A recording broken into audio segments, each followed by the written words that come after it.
Di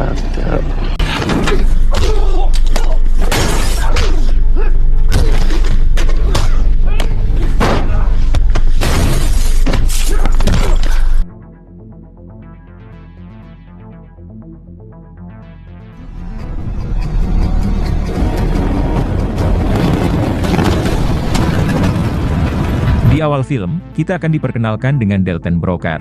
Ia adalah seorang agen elit khusus, yang sedang melakukan penyamaran, menjadi anggota kelompok geng motor. Kelompok geng motor ini, dipimpin oleh Danny, dan putranya yang bernama Andy. Diketahui kalau geng motor ini, menjalankan bisnis barang haram, yang berskala internasional. Selama setahun terakhir, Broker menjadi mata-mata pasukan DEA, untuk meringkus geng motor ini. Dan malam ini, pasukan DEA akan mulai melakukan penyerbuan, berbekalkan informasi dari Broker. Hingga pada tengah malamnya, pasukan Broker mulai beraksi, dan terjadilah aksi baku tembak sengit.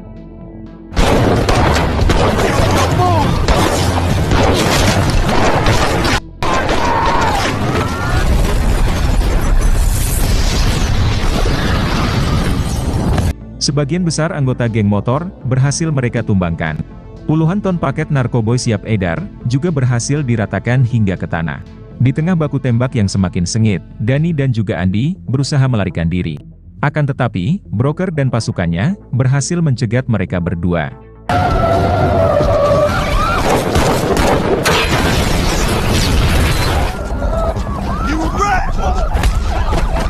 Berada dalam posisi terjebak, Danny terpaksa menyerahkan diri, tanpa perlawanan sedikit pun. Berbeda dengan putranya, yang bersikeras memberontak. Tidak ada pilihan lain, pasukan Broker terpaksa menembak Andy, hingga pada akhirnya, ia tewas di tempat.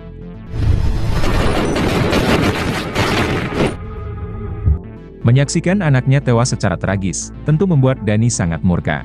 Terutama kepada Broker, yang ternyata, adalah mata-mata polisi, yang selama ini mengkhianatinya. Sebelum digiring ke penjara, Danny sempat mengancam, akan menghabisi Broker, dan juga putri sematawayangnya. Broker sangat mengenal Danny, yang tidak akan pernah main-main, dengan ancamannya. Apalagi Danny, masih memiliki banyak antek-antek, yang masih berkeliaran di luar sana. Sehingga pada akhirnya, Broker memutuskan pensiun dini, dan bersembunyi ke tempat terpencil, yaitu demi keselamatan putrinya.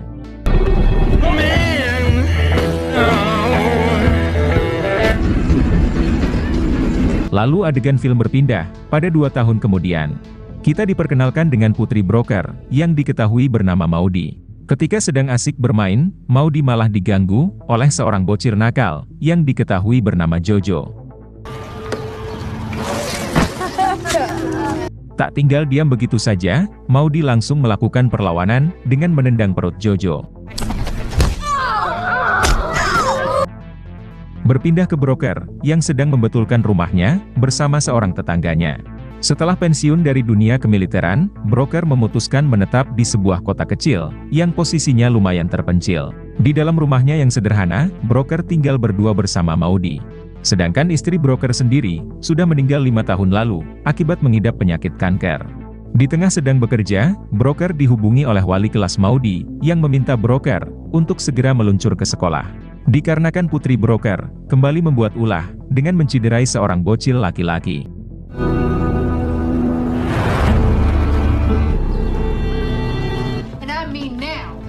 Kedua orang tua Jojo, yang bernama Susie dan Jimmy, tak terima putra kesayangan mereka, diciderai oleh putri Broker. Apalagi putri Broker tersebut, hanyalah seorang bocil wanita. Setibanya di sekolah, Broker disambut wali kelas Maudie, yang diketahui bernama Santi.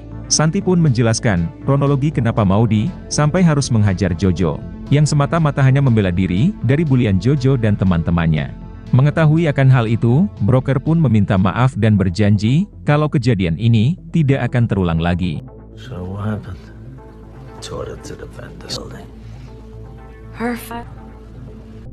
Namun di luar gedung sekolah, ibu Jojo yaitu Susie, langsung mendesak suaminya yaitu Jimmy, untuk memberi pelajaran kepada Broker, yaitu ayah Maudie. Atas desakan dari si istri, Jimmy langsung melabrak Broker, dan meminta agar Broker, bisa lebih tegas mendidik putrinya. Broker yang tidak ingin memperpanjang masalah, ia pun langsung meminta maaf, atas perbuatan Maudie putrinya. Meskipun tindakan putrinya tersebut, murni hanya untuk membela diri. Sheriff yang kebetulan yang ada di sana, mencoba menenangkan Jimmy, dan meminta agar Jimmy menyelesaikan masalah ini dengan kepala dingin. Namun Susie yang tak terima, terus memaksa Jimmy untuk memukul broker, agar semuanya menjadi impas. Ketika Jimmy akan menghajar broker, inilah yang terpaksa broker lakukan untuk mempertahankan dirinya. Aksi kekerasan yang terpaksa broker lakukan disaksikan oleh semua guru. Mereka mulai menganggap sifat keras yang dimiliki Maudy diturunkan dari sifat ayahnya itu. Melihat suaminya dipukul, tentu membuat Susie semakin geram kepada broker dan putrinya. Di dalam perjalanan, Susie bahkan menghina suaminya, yang ia anggap lemah, karena mampu dilumpuhkan oleh broker, hanya dengan satu pukulan saja. Jimmy meminta Susie untuk tenang, dan melupakan masalah ini. Mengingat, ini hanyalah masalah sepele, dan bisa diselesaikan secara baik-baik. Out of all of us, in front of everybody, to put you down. I gotta see my brother. Sementara itu, si sheriff mengingatkan broker agar tidak mencari masalah dengan Jimmy, apalagi dengan istrinya yaitu Susie. Karena semua orang tahu, Susie adalah adik seorang ketua mafia yang cukup berpengaruh di kota ini. Adegan film pun berpindah, memperlihatkan sekelompok remaja yang sedang asik berpesta sembari mengkonsumsi barang haram. Di tengah itu, muncullah seorang pria yang sembari membawa sebuah pentungan. Pria ini bernama Jarod, yang merupakan ketua mafia yang mengelola bisnis barang haram. Jarod kesal kepada para remaja ini yang malah mengkonsumsi narkoboy yang mereka beli dari bandar di kota sebelah. Kesal dengan hal itu, Jarod langsung mengamuk, memukul dan mengusir mereka semua keluar dari gedung tersebut.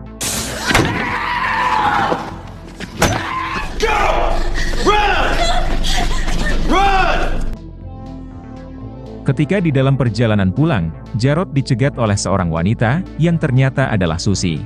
Kemudian kita diberitahu kalau Jarod ini adalah saudara kandung Susie, alias seorang ketua mafia yang cukup ditakuti di kota ini. Susie melapor kepada Jarod perihal suami dan putranya yang telah dipermalukan oleh seorang pria yang diketahui bernama Broker dan putrinya yang bernama Maudy. Susie yang masih sakit hati lantas memaksa Jarod untuk memberi pelajaran berharga kepada Broker, yaitu sebagai peringatan keras agar lain kali Broker dan juga putrinya tidak berani macam-macam dengan keluarga mereka. Mendengar hal itu, Jarod meminta Susie agar tidak perlu khawatir, karena Jarod akan memastikan Broker akan membayar mahal atas perbuatannya. I need a little something. You want me to pay?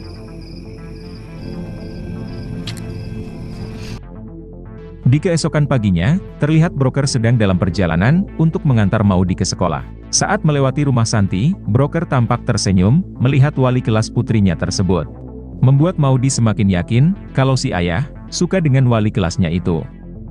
Setibanya di sekolah, Broker menemui Santi dan meminta bantuannya, yaitu mengatur pesta ulang tahun Maudy sekitar 1 minggu lagi. Sebagai wali kelas Maudy, tentu Santi bersedia membantu. Di samping itu, Santi juga menyarankan kepada Broker agar sebaiknya ia meminta maaf kepada orang tua Jojo, yaitu Jimmy dan Susie. Karena sejak insiden pemukulan kemarin, semua guru yang melihat hal tersebut mulai mempertanyakan cara Broker dalam mendidik putrinya di rumah, yang seakan lebih cenderung menyelesaikan masalah dengan kekerasan ketimbang secara kekeluargaan. Broker pun sadar akan kehilafannya kemarin yang dengan entengnya main tangan. Sepulang dari sini, Broker akan menemui Jimmy dan meminta maaf secara pribadi. Setelah bertemu dengan Jimmy, Broker langsung meminta maaf atas insiden pemukulan kemarin. Broker bahkan tidak masalah apabila Jimmy ingin membalasnya dengan tindakan yang sama. Akan tetapi, Jimmy memilih memaafkan Broker dan melupakan masalah yang terjadi. Lagi pula, yang memancing pertikaian kemarin, tak lain adalah Jimmy sendiri, yang dikompori oleh istrinya. Good now, Jimmy? Said no. Saat dalam perjalanan menuju pulang, Broker pun singgah untuk mengisi bensin. Namun tak lama kemudian, 2 orang begundal muncul, dan mencoba mencari gara-gara. Demi menghindari masalah baru, Broker pun memilih untuk tidak meladeni keduanya. Namun kediaman Jimmy malah dianggap kelemahan oleh kedua begundal ini. Sehingga mau tidak mau, Broker pun dengan terpaksa memakai cara kekerasan lagi untuk membela diri. What are you thinking? Fucked up.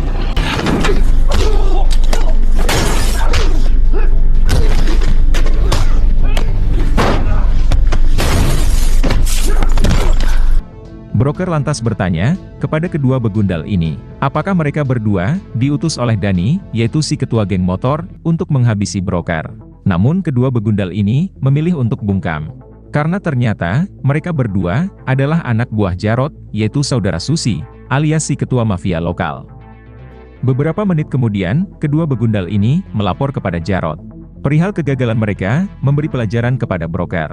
Karena di luar dugaan mereka, ternyata broker adalah pria yang sangat tangguh. Mengetahui akan hal itu, Jarod pun dengan terpaksa harus turun tangan sendiri untuk memberi broker pelajaran. Di dalam perjalanan membawa Maudi pulang, mobil broker malah dihentikan oleh mobil si Sheriff.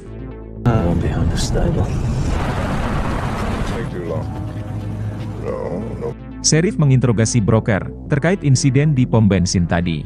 Broker menjawab, dirinya hanya membela diri dari kedua begundal yang berniat menyerangnya. Sekali lagi Sheriff ini mengingatkan agar broker tidak membuat masalah di kota ini. Mengingat, broker hanyalah pendatang yang baru 2 tahun menetap di kota ini. Apabila hal ini terjadi lagi, ia dengan terpaksa menjebloskan broker ke penjara. Ketika broker dan Maudi sedang berkuda di belakang rumah, Jarod pun muncul dan langsung merusak ban mobil broker.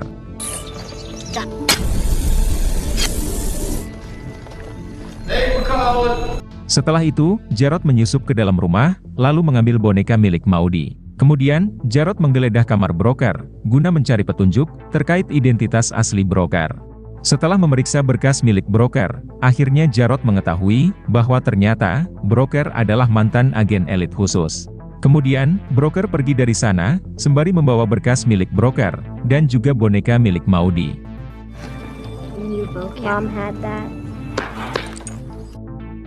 Di malam harinya, Maudi merasa sangat sedih, karena boneka dan kucing piaraannya telah menghilang begitu saja. Menanggapi itu, broker berusaha menenangkan si putri, karena dirinya berjanji akan menemukan boneka dan juga kucing Maudi.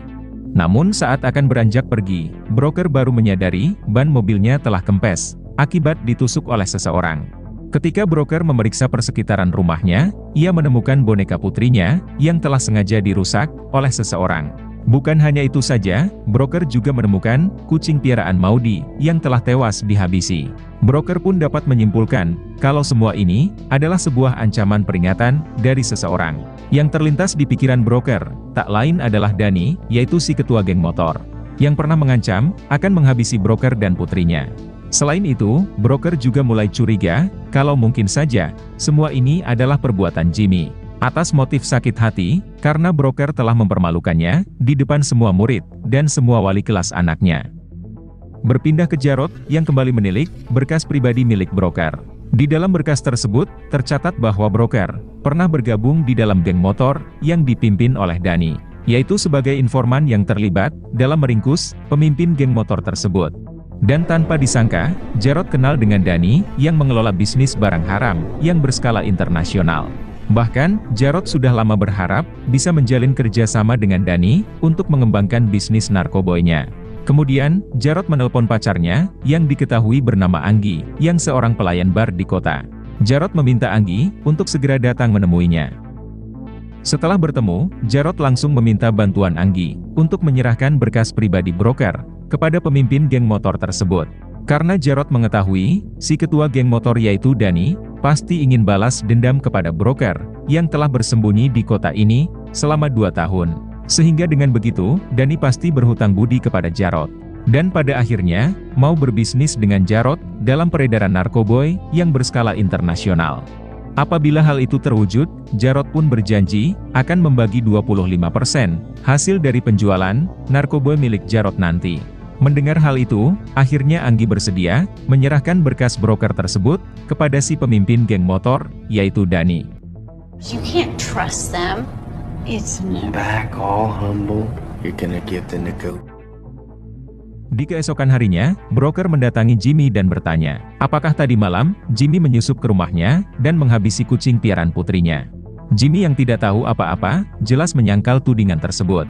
Broker mengatakan, jika pelakunya adalah Jimmy, ataupun istrinya yaitu Susi, broker mengancam, dirinya tidak akan segan-segan mematahkan leher mereka berdua.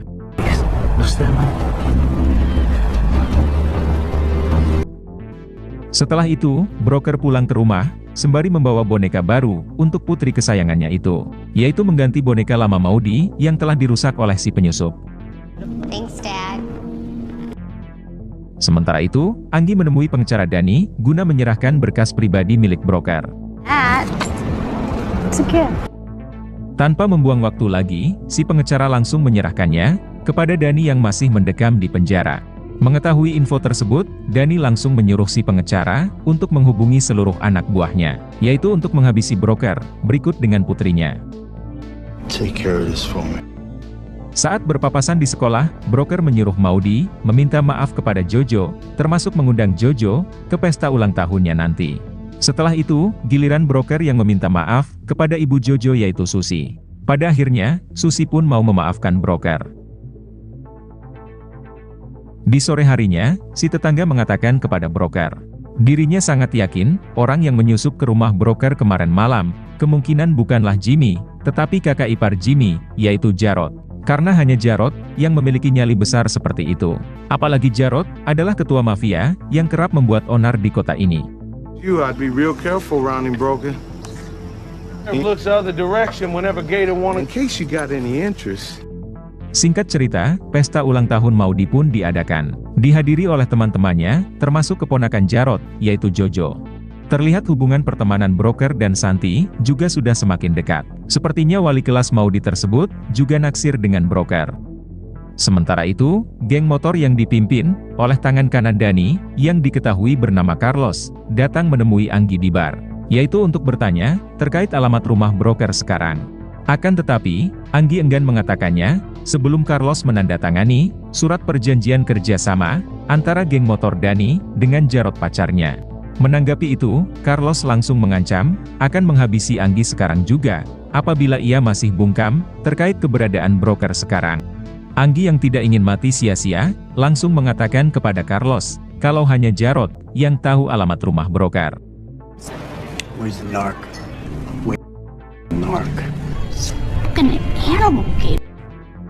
Susi yang sudah berbaikan dengan broker, meminta saudaranya yaitu Jarod, untuk berhenti meneror broker dan putrinya. Akan tetapi, Jarod malah menjawab, kalau semuanya sudah terlambat, karena geng motor Dani, sudah mengambil alih tugas darinya.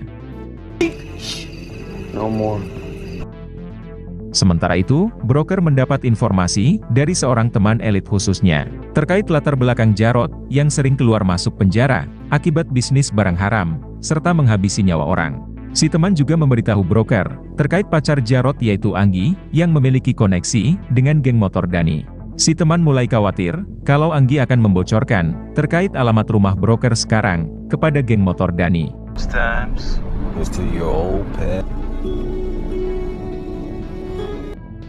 Lalu di keesokan harinya, broker mendatangi Jarod, yang sedang makan bersama Anggi. Broker mengatakan, kalau dirinya sudah tahu, kalau tempo hari, Jarod telah menyusup ke rumahnya.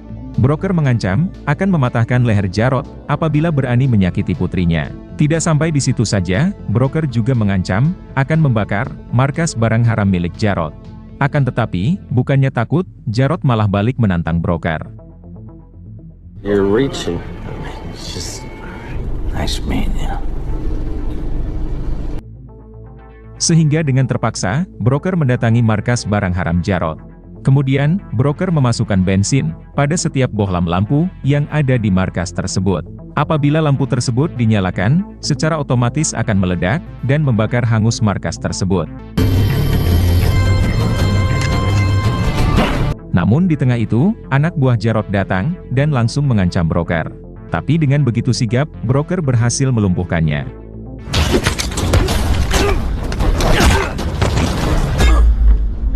Namun saat akan beranjak pergi, broker dihajar dari arah belakang oleh kedua anak buah Jarod yang broker hajar di pom bensin waktu itu. Kemudian, mereka mengikat broker dan bersiap akan menyiksanya. Namun inilah diperbuat oleh broker.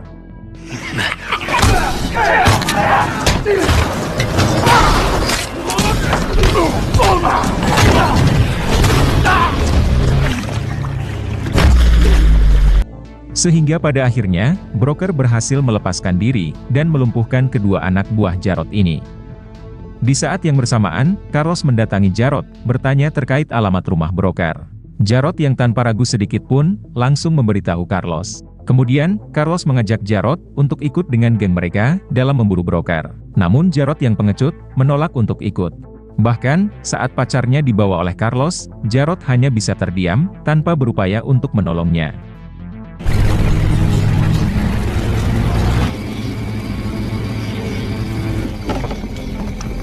Singkat cerita, Carlos dan kelompoknya sampai, dan langsung mengepung kediaman broker. Teman broker yang menyadari akan hal itu, pada akhirnya, berhasil menghabisi salah seorang dari mereka.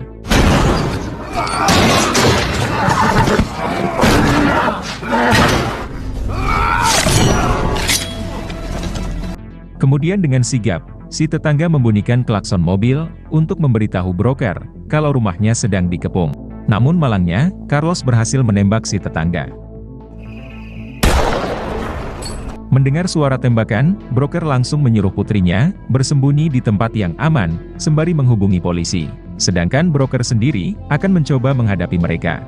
Sehingga baku tembak sengit pun, tak bisa dihindari lagi.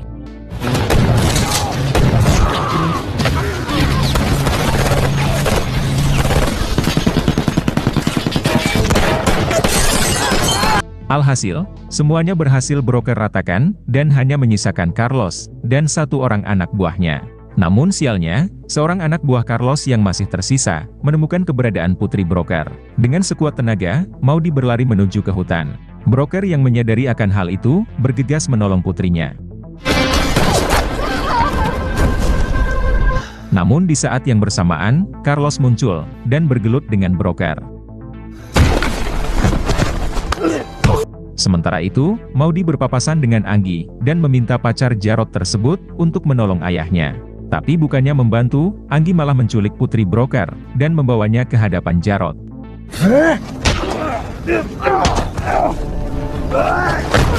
Sehingga pada akhirnya, broker berhasil menghabisi Carlos. Melihat anaknya diculik oleh Anggi, broker pun bergegas mengejarnya, dengan membobol mobil polisi, yang baru saja tiba.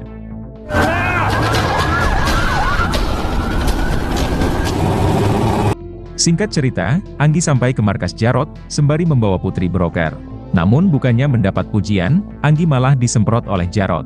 Jarod kesal dengan kecerobohan Anggi, yang malah menculik putri broker, dan dibawa ke markas barang haramnya. Yang mana hal tersebut, akan berpotensi besar, memancing kedatangan polisi. Di saat yang sama, Susi dan Jimmy datang ke markas, dan menyadari kalau Jarod dan Anggi, telah menculik putri broker. Susi lantas menyalakan lampu, berniat untuk menolong Maudie. Namun akibat dari itu, markas Jarod terbakar, dan menghancurkan pasokan barang haramnya. Jarod yang sadar, kalau ini adalah perbuatan broker, ia pun berniat balas dendam, dengan menjual putri broker, kepada pria hidung belang. Kemudian, Susi berusaha menyelamatkan Maudie, namun digagalkan oleh Jarod, yang tega menembak adiknya sendiri. Setelah itu, Jarod membawa Maudie pergi, dari markas tersebut. Di saat yang bersamaan, broker pun sampai, hingga terjadilah aksi kejar-kejaran.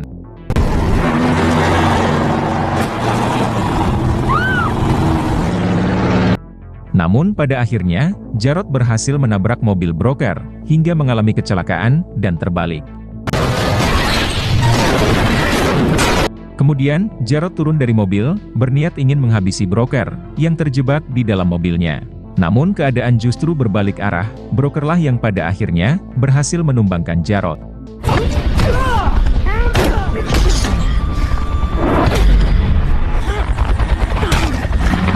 Tapi broker memutuskan, untuk mengampuni nyawa Jarod. Mengingat, polisi juga sudah sampai, dan akan segera meringkus Jarod. Sehingga pada akhirnya, broker berhasil menyelamatkan, putri sematawayangnya. Di keesokan harinya, Dani yang masih mendekam di penjara, dikunjungi oleh seseorang, yang ternyata adalah broker. Broker mengatakan, dirinya sudah tidak sabar, menanti kebebasan Dani. Sehingga dengan begitu, broker baru bisa, menghabisi pemimpin geng motor tersebut. Kemudian, film pun selesai.